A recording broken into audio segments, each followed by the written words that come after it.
campagne pour kii te loolu lépp maanaam ñu ngi ko liire ci mitinu Barth bii dégg nga Macky Sall bi mu bëggee indiwaat premier ministre yàgg na boo fàttali ko mas nañoo toog fii ma ne la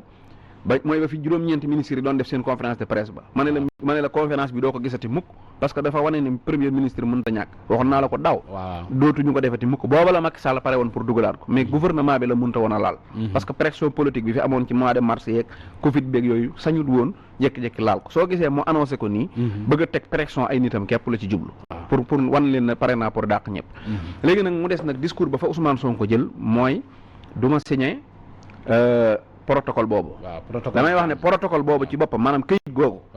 googu ci boppam moom moo njëkk a ñàkk a nekk jàmm këyit gi ci boppam du jàmm ay imaam ñoo ko ci ay imaam ak ku ko mën a jiite ay ñoom mën njaay Cissé ñoom ñëpp seen këyit googu du jàmm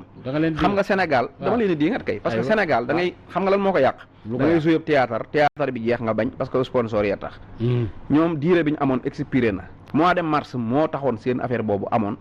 lijjanti nañ problème yi ñëpp a ngi liggéey ay élection yuñ jublu ñu naan nañ signé ba xam jàmm day am ak du am kooku soxla wuñu ko xam nga lu tax fii Sénégal la ay élection am présidentielle 2019 avant ñuy dem ci élection yi ñu xam ñen ñooy dem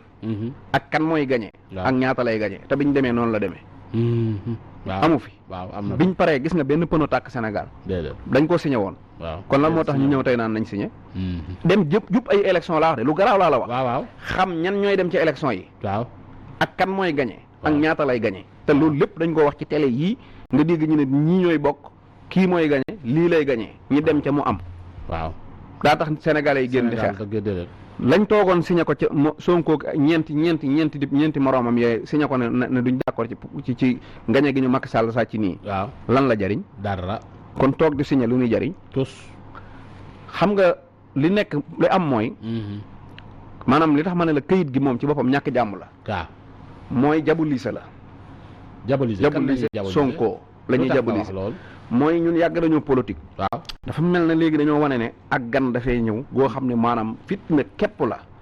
suñu ko woowul lijjanti ba xam nga wër-wërloo bépp Sonko lañ soxla mu toog signé dana indi fitna ci réew mi loolu day wane ne présence Ousmane Sonko gis nga këyit googu bu dul woon Ousmane Sonko mooy opposant Sénégal fii